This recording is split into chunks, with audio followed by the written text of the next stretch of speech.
Hello learners, welcome to educational channel. My name is Tania Das. मैं आप लोगों को यहाँ पर NTA UGC NET paper 2 education subject का हर एक यूनिट डिटेल्स में पढ़ाती हूँ।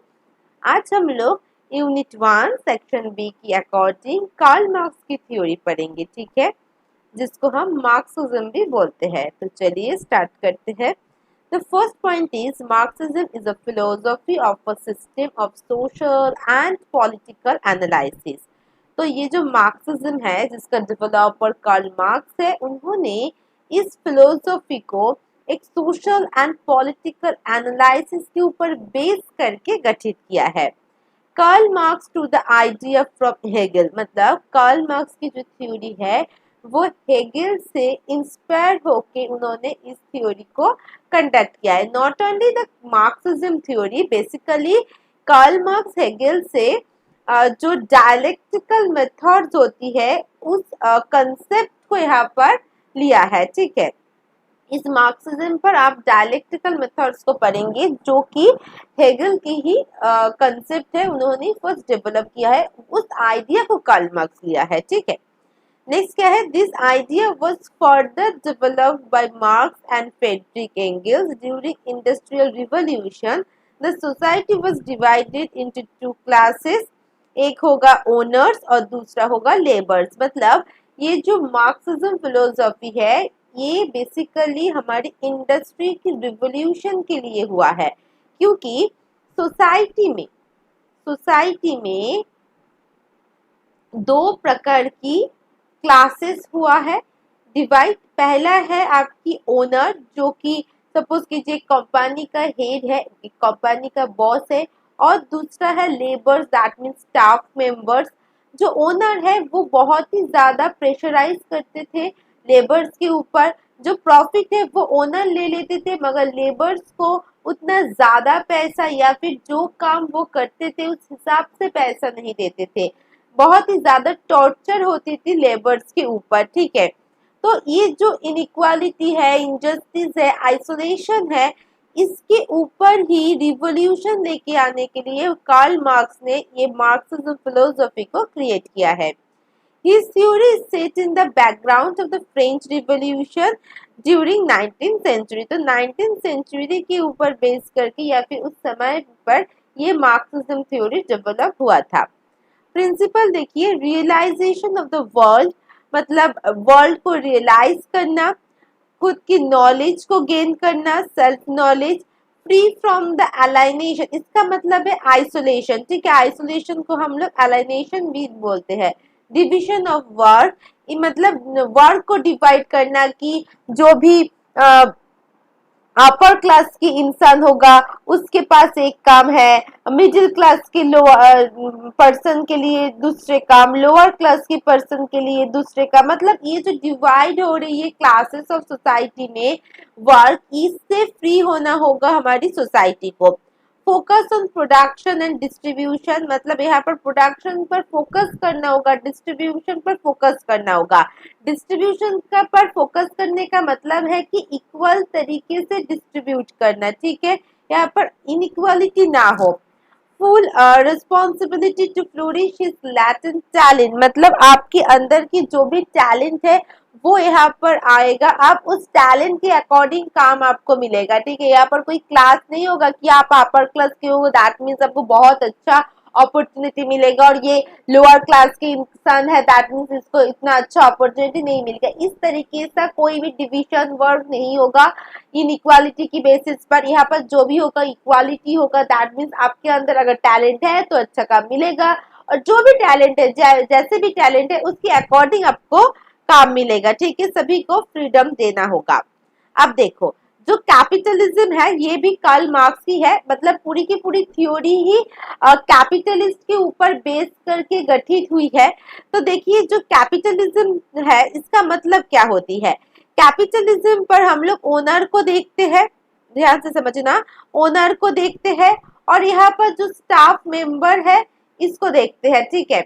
तो देखिए, जो इनइक्वालिटी होती है, इनइक्वालिटी क्यों होती है, क्योंकि जो प्राइवेट ओनरशिप होती है रिसोर्सेज के लिए वही इनइक्वालिटी यहाँ पर स्प्रेड करती है। दैट मीन्स सपोज कीजिए मैं ओनर हूँ, मेरे अंडर बहुत सारी स्टाफ मेंबर काम कर रही है, अगर मैं बहुत ज्यादा टॉर्चर करूंगी या फिर मेरी कंपनी को अगर सपोज कीजिए जो भी प्रॉफिट मिल रही है उसकी 80% मैं ले लूंगी और मेरी स्टाफ मेंबर को मैं 20% या फिर 10% प्रॉफिट दूंगी, तो ये क्या होगा, ना इंसाफी होगा, मैं इनइक्वालिटी कर रही हूँ रिसोर्सेज के ऊपर। तो ये जो भी इनइक्वालिटी है, इनजस्टिस है, आइसोलेशन है, कार्ल मार्क्स ने कहा इन सभी चीजों को बंद करना होगा, क्रॉस करना होगा। ठीक है, यहाँ पर इक्वालिटी लेके आना चाहिए, इक्वालिटी होगा, क्लास लेस सोसाइटी बनेगा। ठीक है, मैंने क्या कहा, class less, not class based, class less society बनेगा। दैट मीन्स कोई भी क्लास नहीं होगा, upper class, middle class, lower class, ये सारी क्लास नहीं होगा यहाँ पर।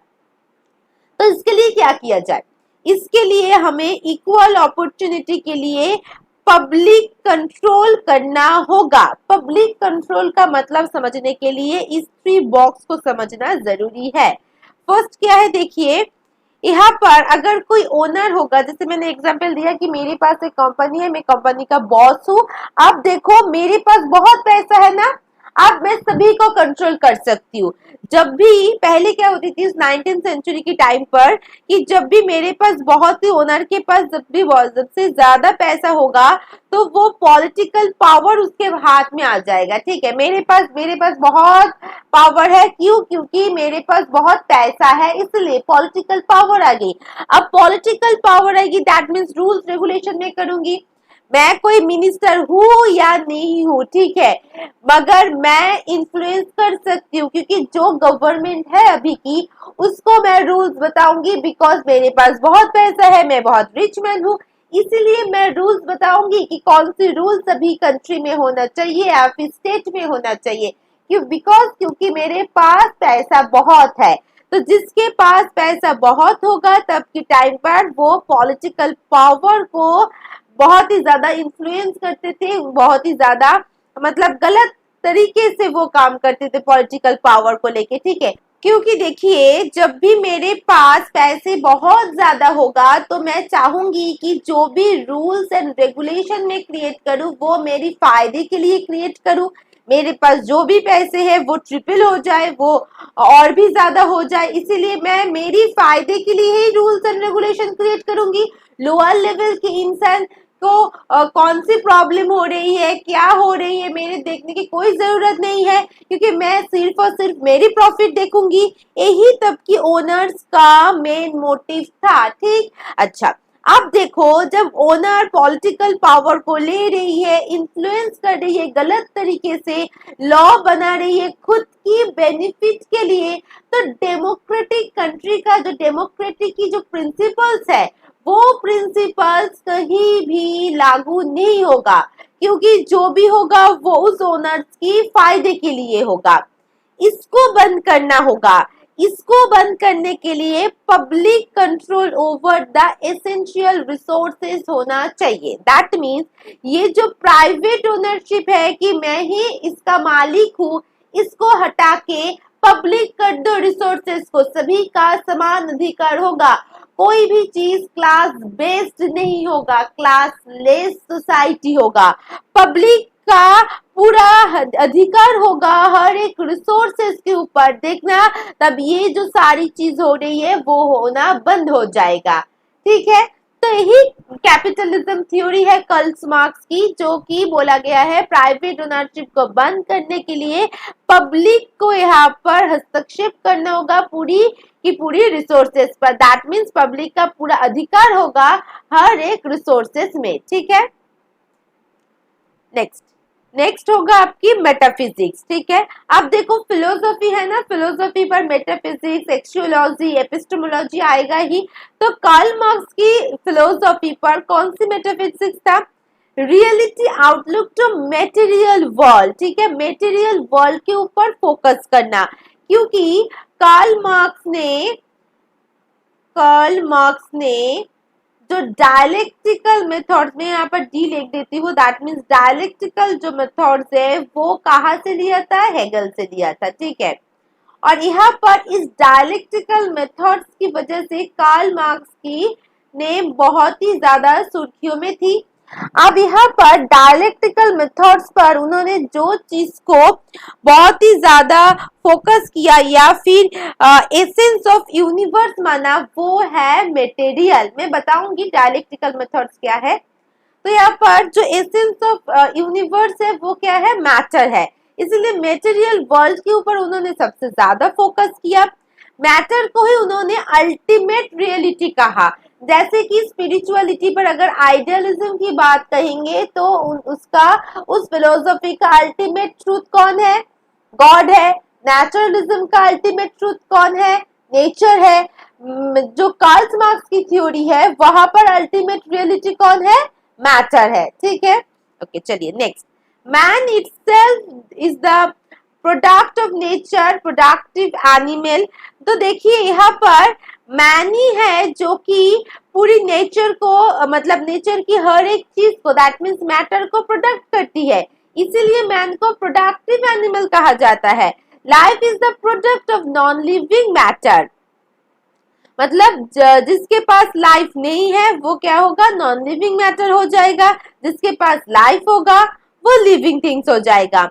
Reason, thought and consciousness of the product of the human brain. मतलब ह्यूमन ब्रेन के अंदर अगर कोई भी प्रोडक्ट है तो वो क्या है, रीजन है, थॉट है एंड कॉन्शियसनेस है। क्यों हमारे ह्यूमन को सबसे ऊंचाई में रखा जाता है, क्योंकि ह्यूमन लॉजिक से बात करती है, ह्यूमन थॉट प्रोसेस से बात करती है। ठीक है, logic, reasoning power, thinking power उसके अंदर है, जो कि दूसरे जो एनिमल्स होती है उसके अंदर उतना ज्यादा थिंकिंग पावर नहीं होती है। दैट्स व्हाई ह्यूमन को सबसे ऊंचाई में रखा जाता है। ठीक है, the mind is a reflection of the material reality. मतलब माइंड की जो भी थिंकिंग प्रोसेस होगा, रीजनिंग होगा, वो हमारी मेटेरियल वर्ल्ड पर रिफ्लेक्ट करेगा। अब universe is infinite and it will continue to exist, believed in joint theory of evolution. ये जॉइंट थ्योरी ऑफ इवोल्यूशन पर भी माना गया है कि यूनिवर्स इनफाइनाइट है और ये कंटिन्यू चलता जाएगा। अब हम लोग देखेंगे डायलेक्टिकल मेटेरियलिज्म को, क्योंकि कार्ल मार्क्स की जो थ्योरी है उसको हम जैसे मार्क्सिज्म की थ्योरी कहते हैं, हमारी कैपिटलिज्म कहते हैं, उसके साथ साथ डायलेक्टिकल मेटेरियलिज्म भी एक बहुत ही इंपॉर्टेंट पॉइंट है। ठीक है, बहुत ही इजी है। देखिए पहले मैं हेगल की बात करूंगी क्योंकि हेगल ने इसको डेवलप किया है। तो पहले मैं हेगल के बात कह रही हूँ कि हेगल ने क्या कहा है, क्यों कार्ल मार्क्स उसकी थ्योरी से बहुत ज्यादा या फिर उसके कंसेप्ट से बहुत ज्यादा इन्फ्लुएंस हुआ है। देखिए हेगल ने कहा है कि पूरी यूनिवर्स में अगर कोई एसेंस ऑफ यूनिवर्सल होगा वो है आइडिया। ठीक है, मैं यहाँ पर लिख देती हूँ आइडिया। आइडिया ही है, idea is the essence of universe. Idea he essence of universe है, आइडिया ही अल्टीमेट है। तो यही आइडिया क्या होगा, तीन तरीके से प्रोसेसिंग पर जाएगा। तीन तरीके से, मैं पहले तीन आइडिया लिख देती हूँ। अब देखो ये जो फर्स्ट आइडिया है, ठीक है, इस फर्स्ट आइडिया को हम लोग थीसिस कहेंगे। मैं पहले एक काम करती हूँ, कलर चेंज कर लेती हूँ। ठीक है, पेन की। तो देखिए इसको हम क्या कहेंगे, थीसिस।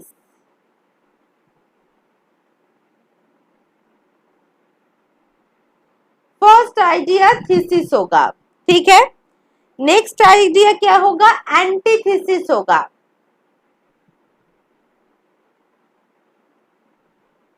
तीन आइडिया मैंने बताया, पहला आइडिया थीसिस, दूसरा आइडिया एंटीथीसिस, और जो लास्ट आइडिया होगा उसको हम कहेंगे सिंथेसिस। इसको हम कहेंगे सिंथेसिस। अब इसका मतलब क्या है, राइट। अच्छा देखो, मैं एक एग्जाम्पल देके समझाती हूँ। सपोज कीजिए जो इंटेलिजेंस की थ्योरी है, ठीक है, पहले स्पीयरमैन ने टू फैक्टर थ्योरी बताया, ठीक है, स्पीयरमैन ने टू फैक्टर थ्योरी बताया। अब टू फैक्टर थ्योरी के बाद थर्स्टन आई,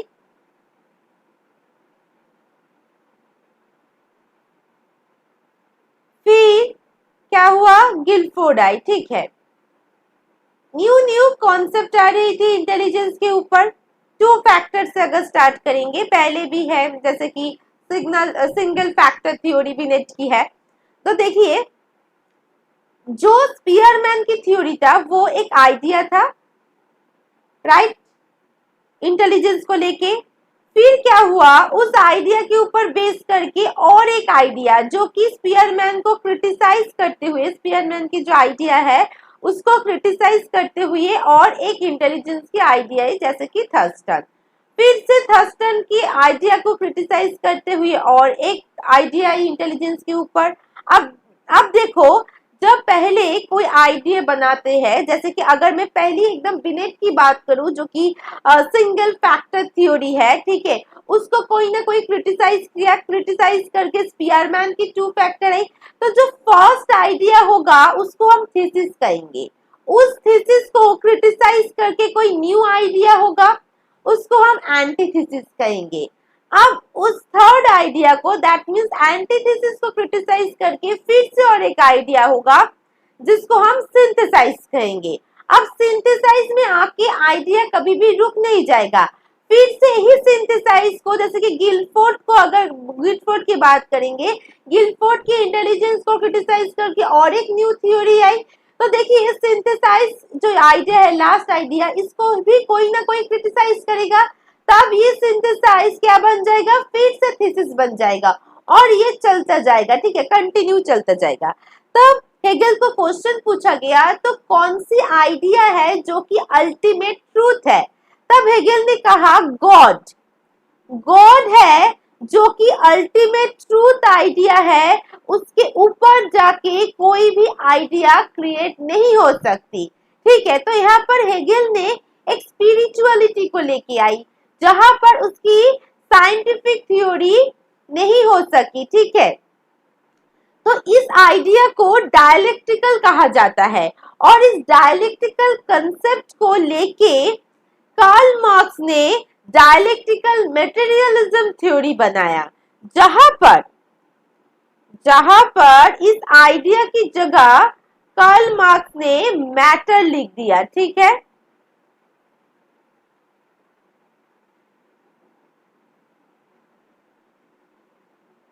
चलिए 1 सेकेंड में यहाँ पर लिख देती हूँ इसको। जैसे कि यहाँ पर 3 जगह पर आइडिया था, यहाँ पर 3 जगह पर क्या होगा, मैटर होगा।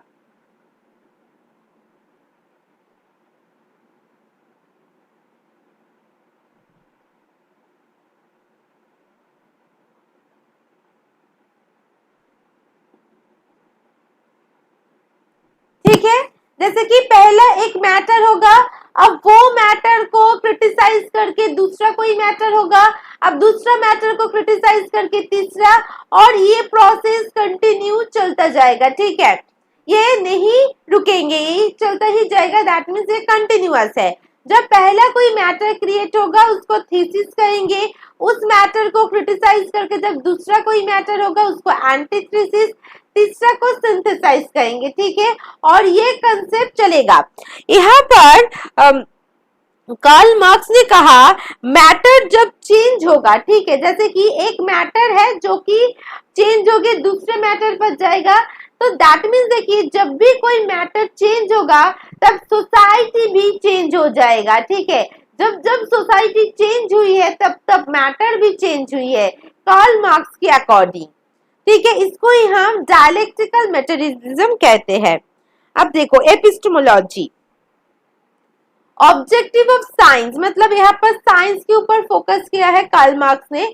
Truth of science discuss all religious faith perception gives correct impression of things when we directly know they, मतलब ये रिलीजियस है, ये क्लासेस है, इसको हम लोग अगर ठीक से जानेंगे, ठीक है, डायरेक्टली जानेंगे, तब इसके ऊपर हमारी एक इम्प्रेशन जमेगा, वो कि करेक्ट इम्प्रेशन होगा। True belief, not supernatural, becomes knowledge when it is tested, investigated and proved। मतलब सुपरस्टिशियन को ज्यादा फोकस मत कीजिए, जिसको आप टेस्ट कर सकते हो, जिसको आप इन्वेस्टिगेट कर सकते हो, जिसको आप प्रूव कर सकते हो, जिसके एविडेंस के साथ, वही ट्रू नॉलेज है। ठीक है, science and practice define knowledge, आपकी नॉलेज को डिफाइन करेगा, रिन्यू करेगा साइंस एंड प्रैक्टिस। आप एक्सियोलॉजी को पढ़ेंगे। क्लासलेस सोसाइटी को फोकस किया था कार्ल मार्क्स ने। People own the natural resources, people natural resources की तरह है। Working class size the problem, जब भी क्लास साइज आ जाएगा तब भी प्रॉब्लम होगा। ठीक है, और इसको ही हटाना है। इंडिविजुअल को फ्रीडम देना है। Man possesses not individual freedom but find it freedom in the following the collective will of the people. मतलब यहाँ पर एक साथ मिलकर एक फ्रीडम बनाओ। ठीक है, कलेक्टिव विल होना चाहिए। Social purpose for gaining knowledge, service of the state, हमें स्टेट को सर्विस देना है। खुद हम स्टेट को सर्विस नहीं दे सकते, उतना पावर हम में नहीं है। सभी के साथ मिलके स्टेट को सर्विस देना होगा। ठीक है, values rooted class struggle, values not the outside of the society, मतलब सोसाइटी के बाहर कोई वैल्यू नहीं है। हम लोग एक्सपीरियंस करेंगे सोसाइटी के अंदर, वहां से ही वैल्यू मिलेगा। वैल्यू एक कम्युनिज्म है, फ्लेक्सिबल है। ठीक है, न्यू सिंथेसाइज करके हम लोग न्यू वैल्यू को क्रिएट करेंगे। Value develop love esteem for labour. ठीक है, लेबर के लिए वैल्यू को डेवलप करना, मतलब हर एक जगह लव को स्प्रेड करो। ठीक है, अब एजुकेशन देखिए, एम क्या होगा, स्ट्रेटन द स्टेट, स्टेट के ऊपर। ठीक है, खुद की जो स्टेट होती है उस स्टेट के ऊपर फोकस करो। क्लासलेस सोसाइटी बनाओ। Knowledge is not a required for own से, खुद के लिए नॉलेज नहीं चाहिए, स्टेट के लिए नॉलेज चाहिए। रेस्पेक्ट करो पब्लिक प्रॉपर्टी को, सोशल सर्विस दो सोसाइटी को। करिकुलम पर प्रोडक्टिविटी वर्क होना होगा, जैसे कि कार्ल मार्क्स ने कैपिटलिज्म के ऊपर फोकस किया। जहां पर इंडस्ट्री है तो प्रोडक्टिविटी होगा, जहां पर वोकेशनल एजुकेशन होगा। Gymnastic study of the history scientifically, social science पढ़ना होगा, प्रैक्टिकल एक्टिविटीज पढ़ना होगा। अच्छा, डिजिटल रिजिड ना होकर क्या होना होगा, सेल्फ डिसिप्लिन होना होगा। ठीक है, यहाँ पर सेल्फ डिसिप्लिन होना चाहिए। स्कूल एंड एडमिनिस्ट्रेशन, यहाँ पर नर्सरी एजुकेशन को बहुत ज्यादा फोकस किया गया है। State is a sole agency. ठीक है, एजुकेशन के लिए स्टेट एक सोल एजेंसी की तरह है। ठीक है, नो डिसेंट्रलाइजेशन, डिसेंट्रलाइजेशन का मतलब जहां से, जैसे कि ये एक सेंटर है और सेंटर से बोला जाएगा आपको क्या क्या काम करना है, तो ये होती है डिसेंट्रलाइजेशन। तो ये डिसेंट्रलाइजेशन नहीं चलेगा। ठीक है, क्रॉस है ये। एजुकेशन बहुत ज्यादा कंपलसरी है। कार्ल मार्क्स ने फ्री एजुकेशन कहा। ठीक है, कंपलसरी एजुकेशन कहा। तो फ्री एंड कंपलसरी एजुकेशन कौन फोकस किया है, मार्क्स ने। Methods of the education, books, evaluation system is centrally controlled and administrated by the state. ठीक है, मेथड्स क्या होगा, practical activities, group work, scientific approach, आपकी एजुकेशनल मेथड्स होना चाहिए। तो देखिए, कार्ल मार्क्स की थ्योरी यहीं पर खत्म होती है। अगर लेसन अच्छे लगते हैं तो लाइक कीजिए, शेयर कीजिए, और हाँ, जो स्टूडेंट्स अभी तक सब्सक्राइब नहीं किया जल्दी सब्सक्राइब कर दीजिए। और मैं हमेशा कहती हूँ, ऑलवेज शेयर नॉलेज, नॉलेज को स्प्रेड करो, खुश रहो, तभी अच्छा होगा। Bye bye.